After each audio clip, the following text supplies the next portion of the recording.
Hi there, I'm Lena Anani, and you're listening to She Wrote a Book, where I interview amazing women from all over the world who also happen to be published authors. I created this show to educate, entertain, and inspire you to be the voice you want to hear in the world. Now let's get started. You are listening to episode number 141 of She Wrote a Book, and today I'm interviewing A.R. Jones, author of the book Poetry's Inspiration. This book is about Poetry, the duck, who feels very sad because she believes that she is nothing, but no one told her that. It isn't until she asks why that she understands that anything can introduce her to inspiration and that love follows too. A.R. Jones is the author of Poetry's Inspiration. She discovered her love for writing at the young age of 14 years old as a way to deal with her childhood depression. Today she lives her life by the motto, getting better every day. Again, her book is called Poetry's Inspiration. You can find the link to purchase her book in our show notes for this episode at SheWroteABook.com/141. So AR, it's such a pleasure to have you as a guest today. My first question is this: what inspired you to write and publish your book? First of all, thank you, Lena, for having me on your show. Actually, Poetry's Inspiration started almost a little bit more than 20 years ago as a 17-year-old girl writing poetry in her room. One day, I had a question that came to mind. What is poetry without inspiration?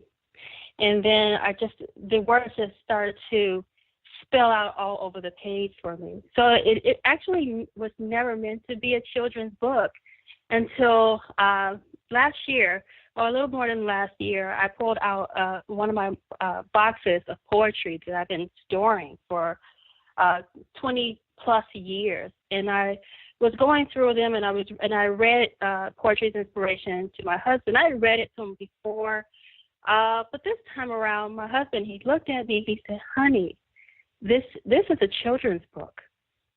And I know the light bulb went on, and Poetry's Inspiration has been such a gift to me. Even now, at almost 38 years old, I still learn so much from this book, so much from the characters.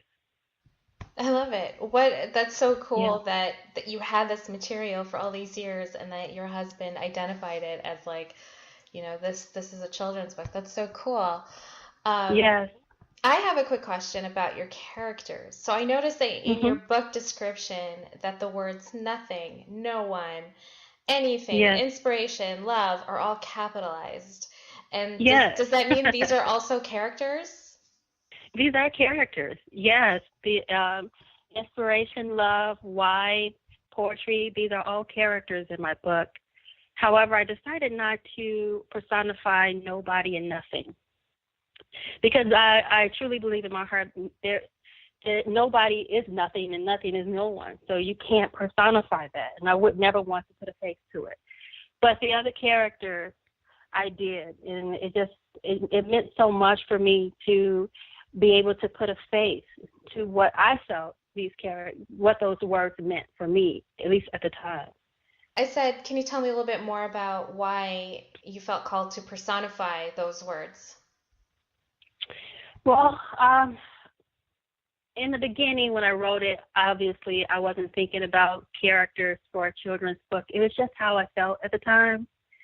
But with making a children's book, it was important for me to put a face to these names. And honestly, it was kind of difficult for me to do that. And but I just started thinking about the fact that poetry is sitting at a river, and and looking at her reflection. And when I think about river, I started to think about some river animals, and so that's why I decided to use a duck, a dragonfly, a beaver, things like that in the story. That's so cool. And then, so what was the process of choosing each river creature and associating that river creature with the word? Like, for example, like love. What made you decide? Yeah. What creature is love associated with, and what made you decide to choose that specific creature for love? So love is a dove, and you actually find love in the pages, but a little bit further off, in the scene. But I chose love just for the spiritual aspect of what a dove means. People usually see the dove with love and just the spiritual nature of what a dove is. It's beautiful, it's etheric in a way, and not to get too religious about it, but it's even biblical in a lot of ways. Awesome. And then how about anything and inspiration? Yeah, anything is the beaver, and I chose anything because I chose the beaver because they're like little water engineers. They can do so much. They build these little dams and all sorts of things in the water, and it just seems like they can do anything. And so that was the inspiration for using the beaver as anything in the story. I love that. This is incredible. Like, this is so they're cool. little I natural love the work that engineers. went into it. It's just so Yeah. clever. It's so freaking clever. I love it. Yeah. And then how about who's inspiration then? Inspiration is the swan. Oh.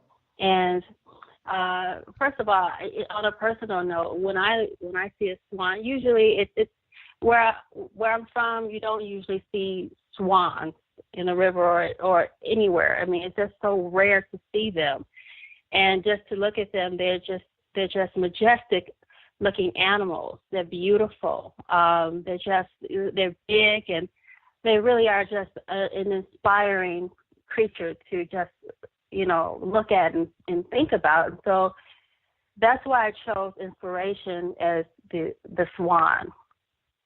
Also, the fact that they are often a symbol of love, infidelity, and they're very monogamous creatures. So that's why I chose the swan for inspiration. Very cool. Very cool. These characters have a lot of depth. I love it. Thank you. And then just to switch gears real quick, I was reading your dedication. It's dedicated to your nieces. Tell me a little bit more about that. Oh, my nieces, they are beautiful little girls. One is almost one. I have a 4-year-old niece and an 11-year-old niece. And for them, they're so smart and just bright little girls. And I remember telling my 11-year-old niece one day, and that your imagination is the most important thing you have, and never ever let anyone take that away from you. And so this is what I hope for them always, to keep their imagination and that love and that inspiration inside of them. Because as we go and we grow up and we have to deal with life, sometimes, a lot of times, those things can be stripped away. And we just kind of lose sight of who we truly are. And so that's part of the reason why I wanted to dedicate this book to them. That's incredible and sweet. I love it. Speaking of inspiration, so this is your first book, right? Yes. So how did you stay inspired while putting it all together and finally producing your first book? Oh, well, I have to say, I did have moments that I thought, who do I think I am, trying to write a book or a children's book? And, what inspired me was the message. I feel so passionate about this story. And I just, I always like to look down inside of myself for guidance, and that guidance within me champion me along. And so this is important. This is an important message to put out, and I know that. And so that is what kept me going with trying to get this book finished and published. It's been that the whole way through. Well done. Well done. So my last question is, what do you love most about being an author? Sharing a message, being able to spill my heart out on paper like I love to do anyway, and share it with the world.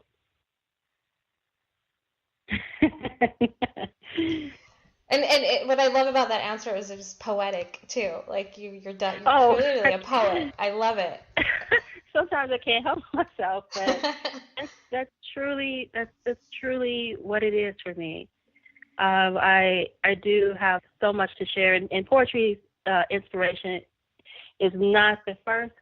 It's not the. I'm sorry, not the last book I will be writing and work I will be putting out.